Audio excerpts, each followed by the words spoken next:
World level 8 signals the highest possible difficulty from open world enemies, and I've been wondering, how much damage per second do you need to be ready for that final world level ascension?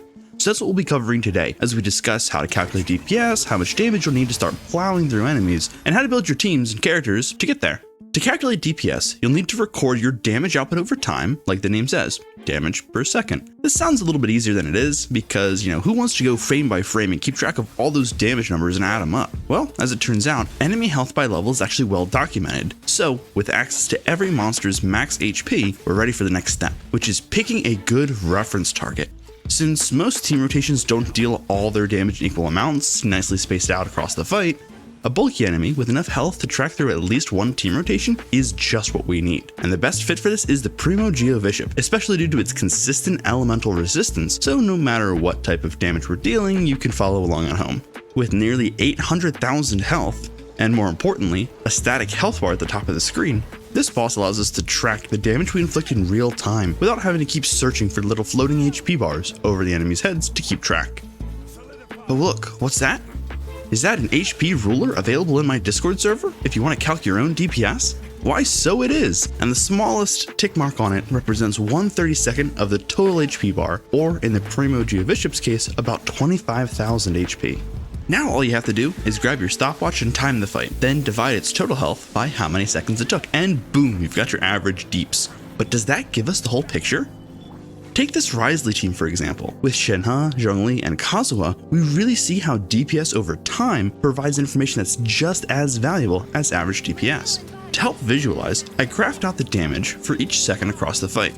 We see a huge spike right here, perfectly corresponding with Wriothesley's burst. Everything up to this point was setting up and applying buffs to Ryo with other characters. See how the trend line slopes up to big damage and then back down? Now this graph shows damage over time for an Aggravate Cyno team with Nahida, Fischl, and Baizhu. As you can see from the trend line, damage over time goes up and down, but it's a bit more consistent than the Wriothesley team. So what's the takeaway from these graphs? Well, let me ask you a question. When fighting a Fatui or Hilichurls or those annoying samurai in Inazuma, which team's average DPS would be closer to the actual individual damage numbers appearing on screen? See, I'd put Jeopardy music here, but I can't afford to license it since I'm saving every extra penny I can save for Arlecchino if she ever releases. But that is time. The answer is Cyno's Aggravate team. Why? Because the way this team deals damage is actually really consistent, leading to decently quick hits of similar damage across most of the rotation. Now that we've covered how to measure and understand DPS calculations and graphs, let's take a look at how much damage you need for yourself and how to get there. World level 8 corresponds to Adventure Rank 55, and at this point, you could have farmed up some crispy artifacts and gotten some decent weapons from your wishes so far. Your characters could be at their max ascension, but they're probably between levels 70 and 80. While my characters can't perfectly mirror this, we'll approximate it with Xiao, Faruzan, Yelan, and Diona. This comp simulates a player who likes Xiao, pulled for Faruzan to support him, picked up Yelan for her meta viability, and just so happened to have a copy of Diona in the back. With AR-55 level builds and some misplays on my end, totally intentional to make it more realistic, you can trust me on that one. It took about 3 minutes and 20 seconds to defeat the Primo Geovishap, which calcs out just shy of 4,000 DPS. After upgrading some of the artifacts and weapons, we cut the time down to 2 minutes and 20 seconds or just over 5,500 DPS. While to a seasoned player, these are some pretty sizable time to kill values. I think that 4,000 DPS is a pretty good minimum threshold to shoot for if your account just hit world level 8. It's only up from here though, as the teams from earlier far outstated this example, with Cyno's Aggravate team clocking in over 15,000 damage per second on average, and Wriothesley's team hitting an average of 47k per second. There's a really high ceiling on total possible DPS, and the factoring limit here is just basically playtime and artifact farming. How do you make sure you hit 4,000 DPS as soon as possible for world level 8?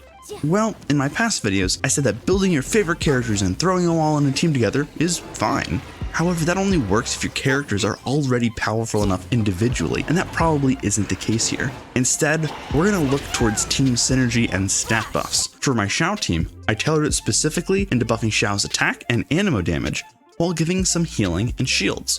This sits on some really basic team building, since Xiao takes damage in his burst, so it's really important that you have some type of damage mitigation. Rolling both healing and shields on one character, like with Diona, helps in team rotations.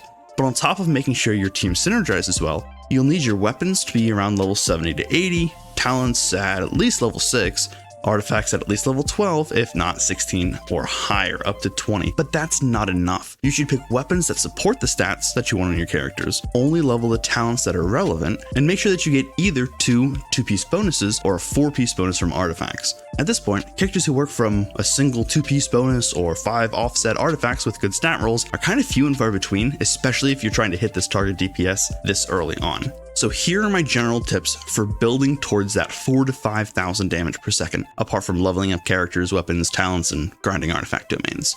Number 1, utilize Elemental Resonance. Double Pyro for attack, double Dendro for EM, double Geo for some buffs that can increase damage, double Hydra for more HP, with some characters' damage scaling off max HP like Yelan. This kind of leads into the next point, which is number 2. Know that you know your character's kits and scaling. At this point, if you're aiming to do more damage, thinking that you know the kits and thinking that you're familiar isn't really enough. If you're serious about doing more damage, you need to understand what happens on the field. For example, my token Hyper Bloom team is Nahida, Yelan, Kokomi, and Kuki.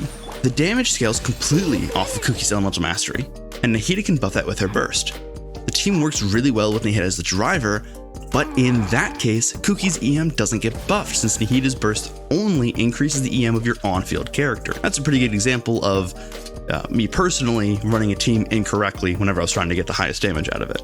And last but not least, number 3 is learn your rotations. You'll lose a lot of damage if you mistime your buffs or run out halfway through your DPS phase. On top of that, if you're using characters as burst or skill supports, swapping onto them too soon can leave you stuck waiting on their cooldowns, their energy regen, or the swap timer if you realize you made a mistake and want to switch again. This can end up tanking your overall DPS. I know those are really generic, but this is kind of meant towards newer players who are just hitting world level 8, not people who've been playing for a while. Unfortunately, a more detailed recommendation would require information about your specific account, but you're in luck. There's a comment section below this video where you can ask me some questions, and I'm sure other commenters will help you out there too. I have a new section in my Discord server for team building recommendations, or there's this nice little corner of twitch.tv where I stream, sometimes, whenever I'm free, and I'd be more than happy to give you a hand. If this video has helped you out, I'd really appreciate if you drop me a like and sub, but that's all for me. I'll see you next time where we'll review the newest free character in 4.0, some of their teams and utility, and what changes with constellations. See you then.